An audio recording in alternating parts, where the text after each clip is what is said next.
Welcome to Shade in the City. I'm your girl Trees. It's Nels. And today we are here to get into our recap of the Real Housewives of Atlanta season 16 episode. I believe this is number 6. And this is Peace Interrupted, y'all.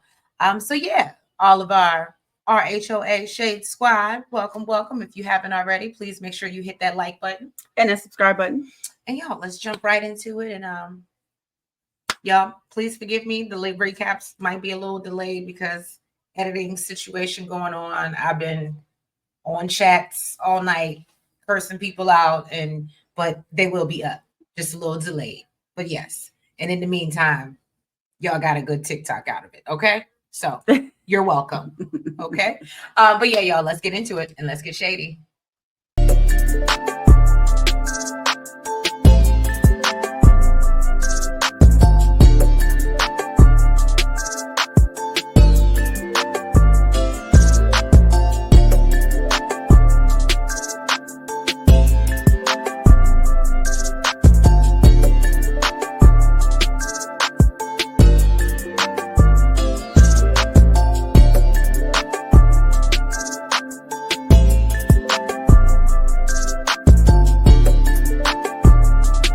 All right, so the show begins with production asking Shamia her thoughts in the confessional about what happened the night before at Kenya's event. And Shamia said that, she's never witnessed. I said, did I say Kenya? Shamia, I'm sorry, said that she's never witnessed anything so low.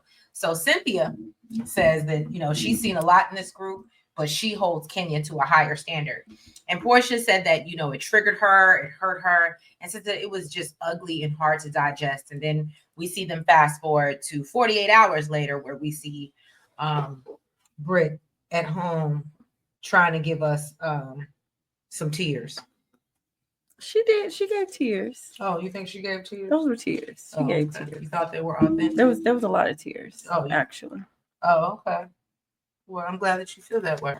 So yeah, Britt is dealing with the aftermath of what was exposed in the confessional. She's in tears. Okay. Oh, in the confessional, yes, she was. I'm talking about when she was sitting on the couch. When she was talking to her husband. Okay, I guess she did break down. She did.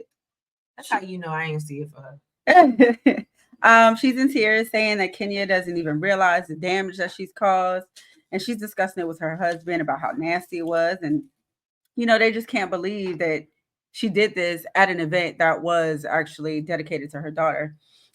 She said she's been getting calls from clients about it, and she's worried that she might lose her license over this. And she said this is back from her teen years. She filmed her and her boyfriend together at the time, and then she said she did Cam in her 20s. But everybody makes mistakes. I literally. So she said that she definitely tried to humiliate her and, with her past, because she said she wiped it completely off the internet. The internet. That's what she said. Yeah. And the fact that she dug this up, she said, is disgusting. She said no woman should have to deal with what she's going through. No woman should be publicly shamed in front of the world. And then Kelly stopped by, all super cheery. She brought some food, some flowers, and some champagne. I said, now, if that ain't a great combination. Okay. And then I love when she brought the IV girl. Yes. I thought that was super dope. She brought an IV nurse, and she said that she felt like them just drained her. Okay. So she needs to be replenished with some bad bitch minerals. Kelly said that she's super disappointed in Kenya because she never gave her that energy, when they had a conversation. She said they really had a good one. And she's just confused as to why she would do that at her grand opening, just like everybody else is. And she thinks it's weird that she chose that time to tear a woman down. Kelly said that she really knew that Kenya was crazy when she threw the flowers away. She tried to keep the card, and the girl told her, right, stay out of it. She said, yeah, I knew I ain't see it for Kenya then. And then she said once the second poster came out, she said, yeah, I had to get up and go. Okay. Britt said that she's glad that she wasn't there because she was looking for a reaction. She wanted her to attack her and get a rise out of her. She definitely did. I absolutely think that's true. I do too. Because you saw how she was rushing to get it out when she saw her leaving. Kelly said that she's going to try and... but I think she wanted to do it because she wanted to get her kicked off. Kelly said that she's gonna try and get some of the other girls together, to do something fun and kind of get her mind off of it. Now, I will say that I did, I keep my ear to the YouTube streets, y'all. And I have seen that apparently Ming Lee, which is on this upcoming season of Basketball Wives, whatever season it is.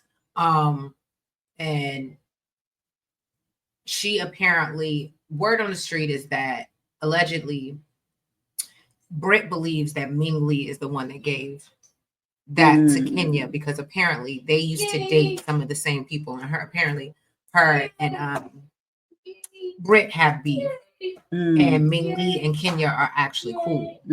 So some believe that she was the one that allegedly did it. Some people, I don't know why people were saying, because Porsha said that there was someone, or basically that it basically came from someone on the cast. Like Kenya didn't dig that up.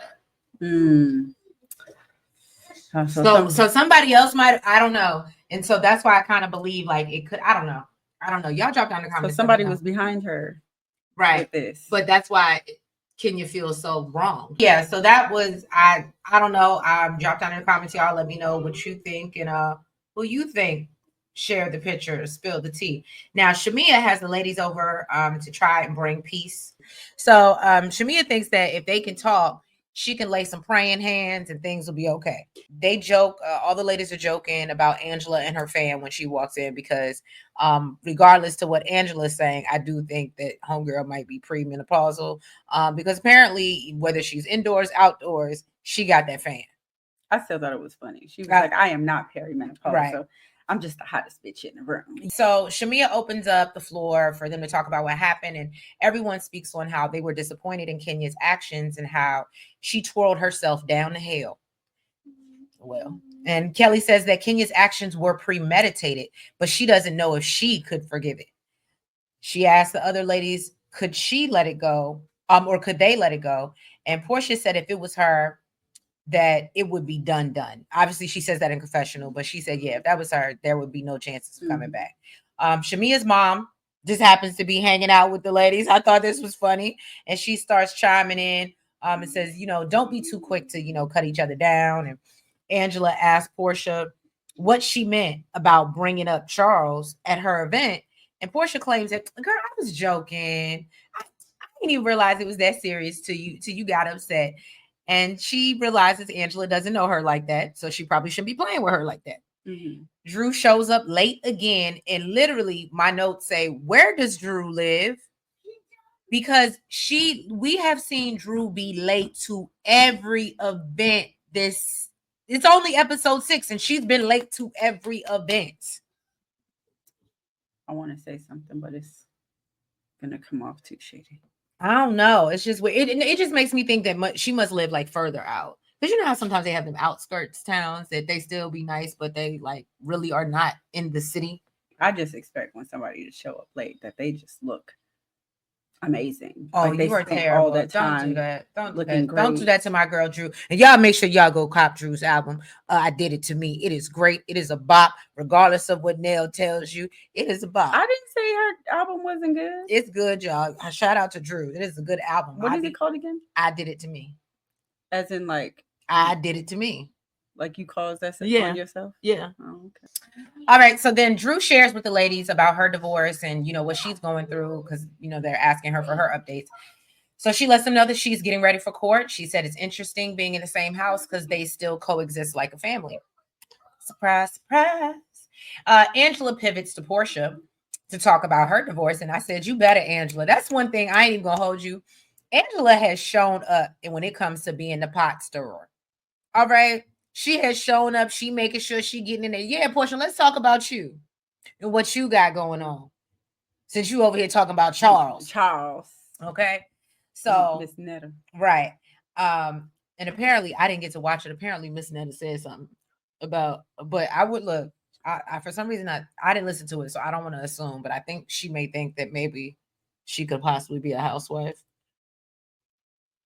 I don't know. I didn't listen to it yet, so I ain't gonna. I mean, shoot, you gotta shoot your shot. Look, she could make Charles some lunch. So anyway, Porsha says that she fantasizes that there is a way for them to have a divorce and still have a family. Angela asks what would happen if Simon didn't want any of this and still wanted them to be together. Porsha says she can't because he disrespected her mama. And she says, he can't discard her child. So apparently she shares with the ladies that Pilar had come to her and was asking about Simon, and she said he was at work or something like that. And she basically didn't know what to tell her. Then Simon had the read receipts on. He didn't reply to the message, didn't acknowledge. And, she's hurt because she feels like, well, damn.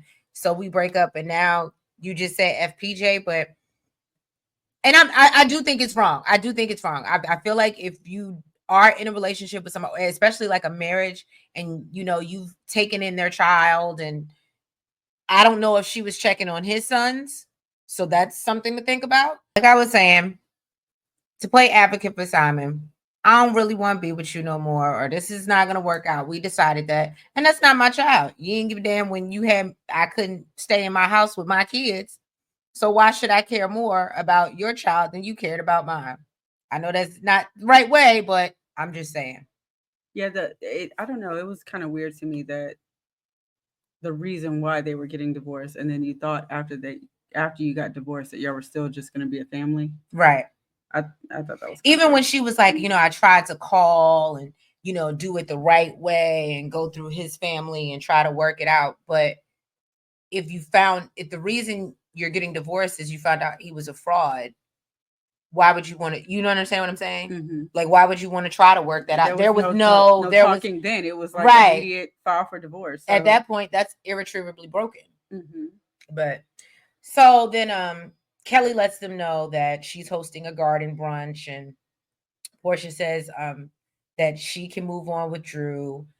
And so they, agree to be cordial, and they take a shot to that. She said she could be in the same space and coexist. Right. She ain't say we ain't moving on nowhere. Well.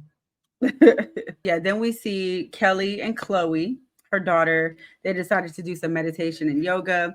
Kelly said she was feeling a little stressed. So now during this, she gets a text about this article between the battle with her and her ex-husband. Apparently it's, about, I guess she was awarded the business. He was locked up. Kelly says she's aggravated that, these statements are put out because, of course, her kids are going to see it. And then he said something about how he's focused on his family and his girls. And she's just like, since when? Chloe was like, I don't know why he keeps on saying that, his 4 kids. She was like, because he don't want nothing to do with me. He don't want me. He just cared about the other girls. And I was like, ooh, okay. Kelly feels like it's heartbreaking because he's been in her life ever since she was 2.5. For him to just transition to he doesn't care. Right. Which is different to me than the PJ situation. Agree. You're adding to there's a shit today. It's my turn. All right, so Chloe says that she said that she wants them to be, one, no matter what, no matter if she gets married, if Chloe gets married. Chloe's like, no, I don't want nothing to do with that. I don't want to get married.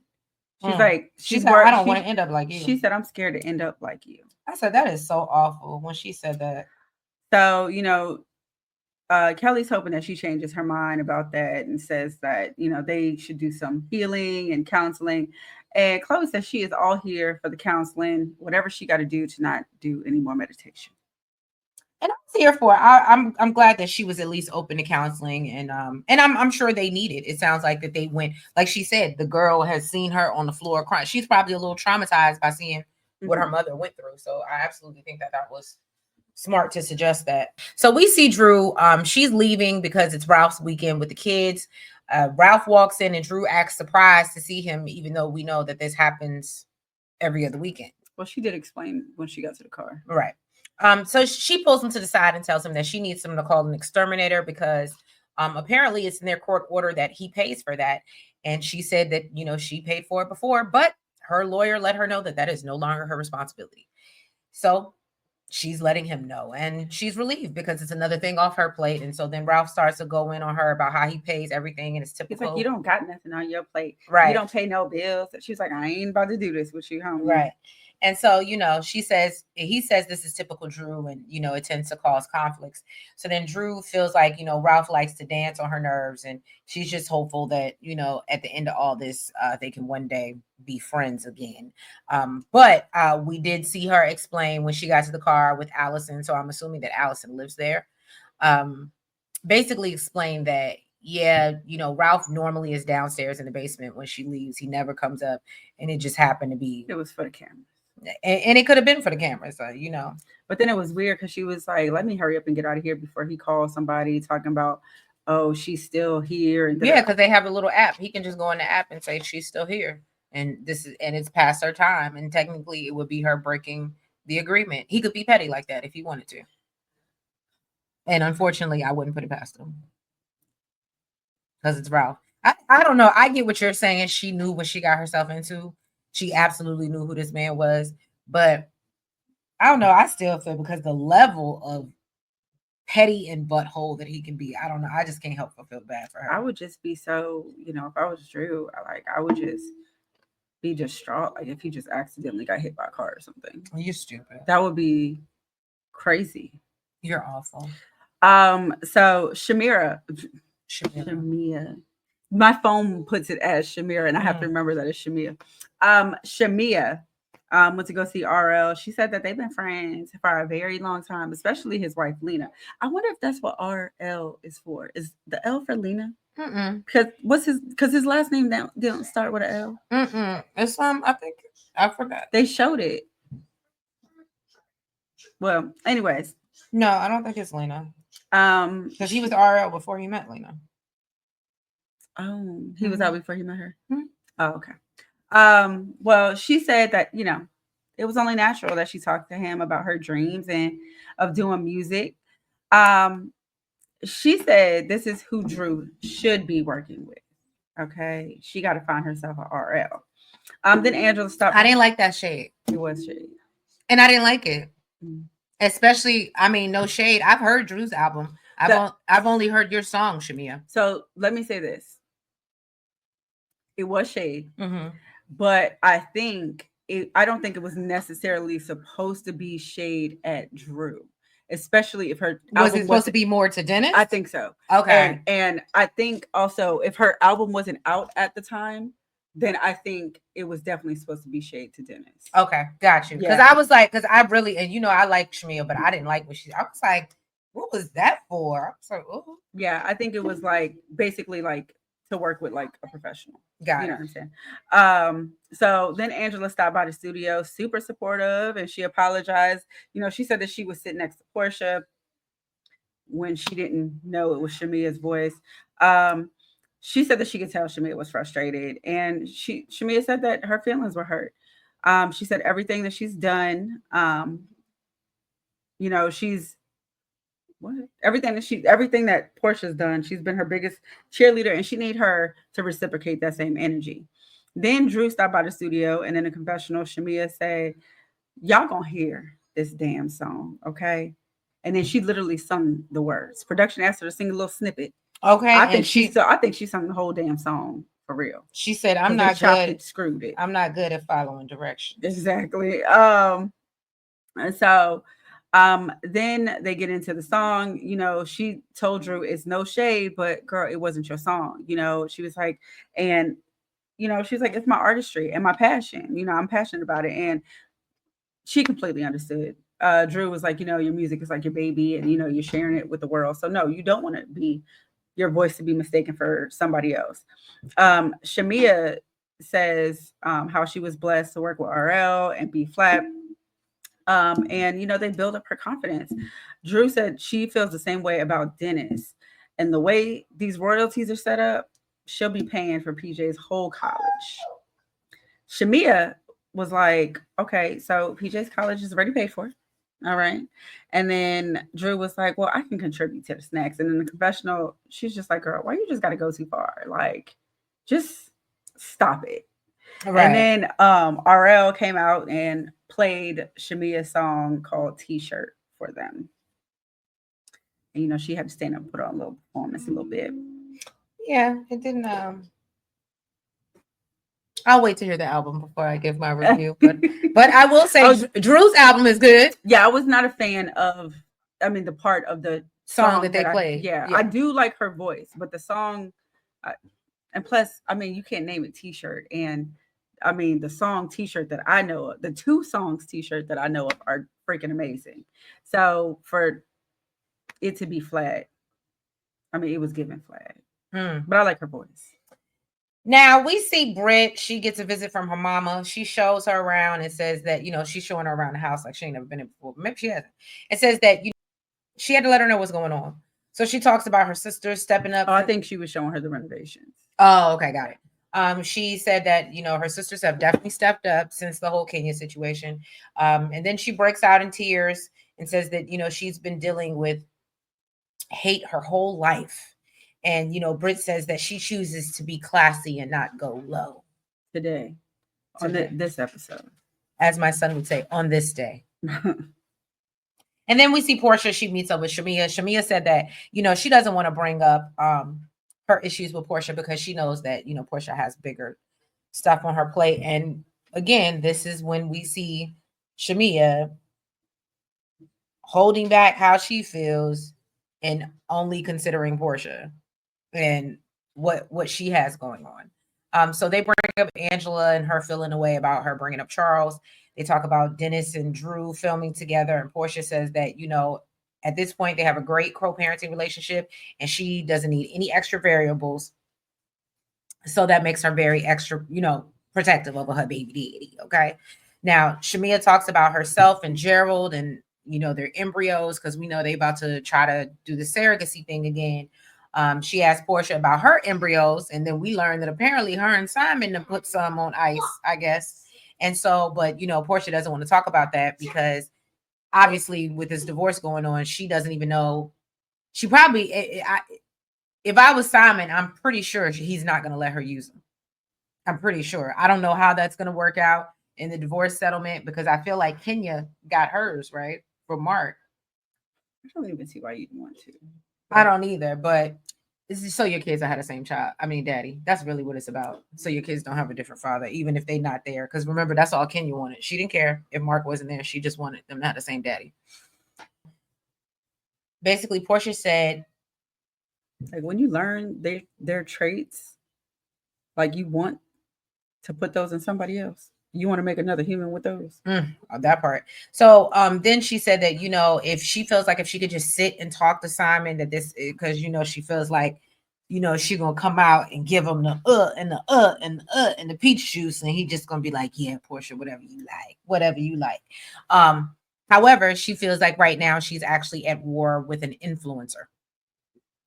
And we know over these past couple months, until Simon got his detained, he was very much active on social media and acting like he was somebody's influencer, even though he wasn't. So Kelly has her stylist.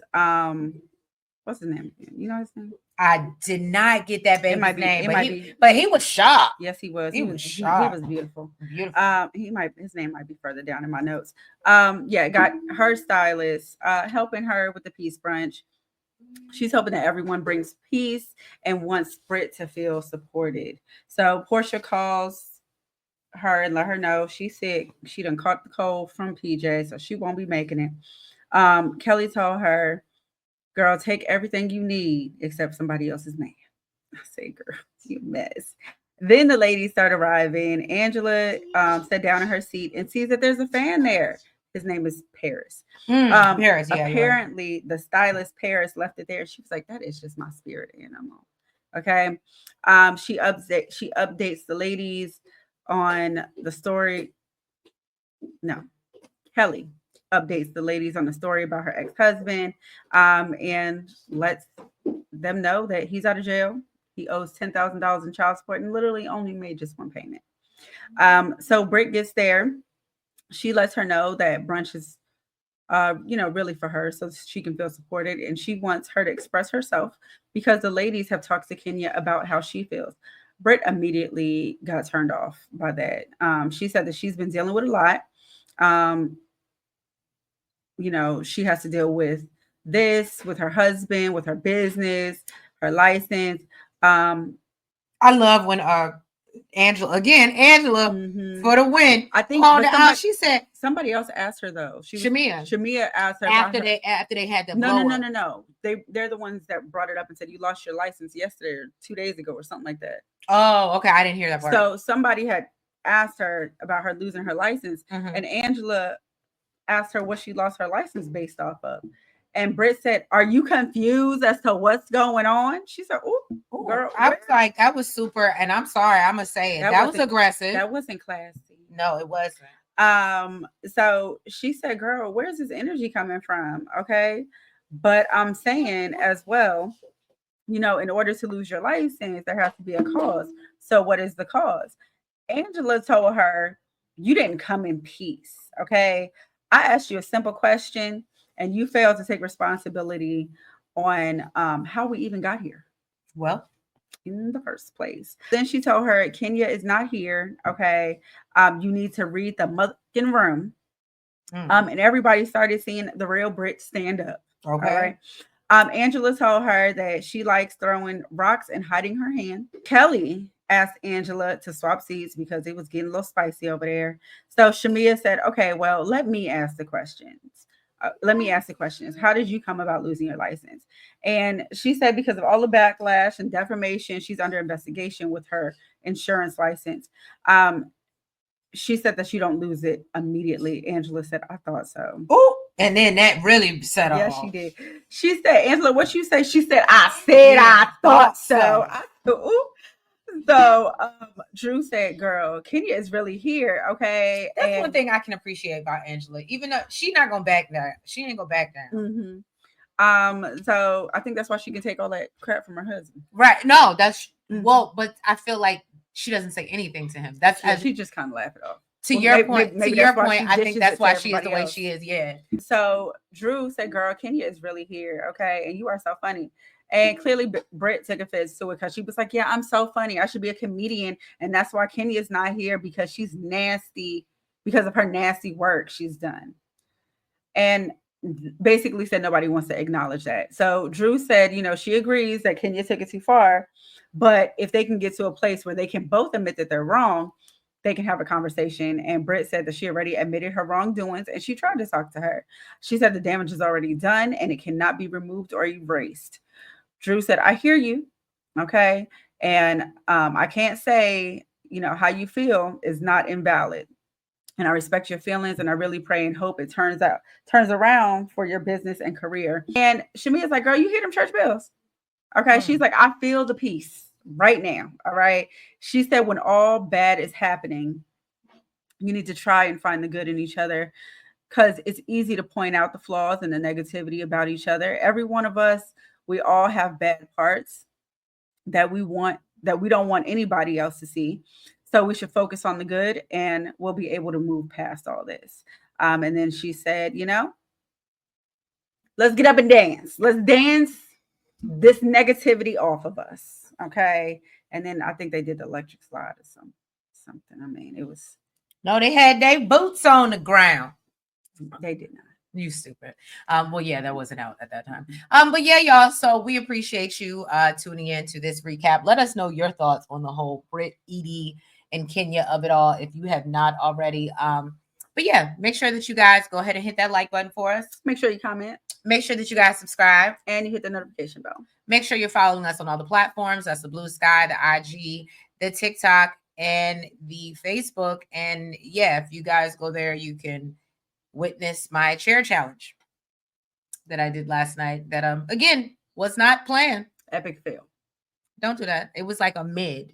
It wasn't a fail. It was like a mid. What, because you ain't hit your face? Don't do that. So anyway, y'all can go and be the judge of that. Okay. But yeah, y'all, we will like I said, apologize for late recaps, editing stuff going on. Not completely not our fault. We're up here doing the work. Some of us.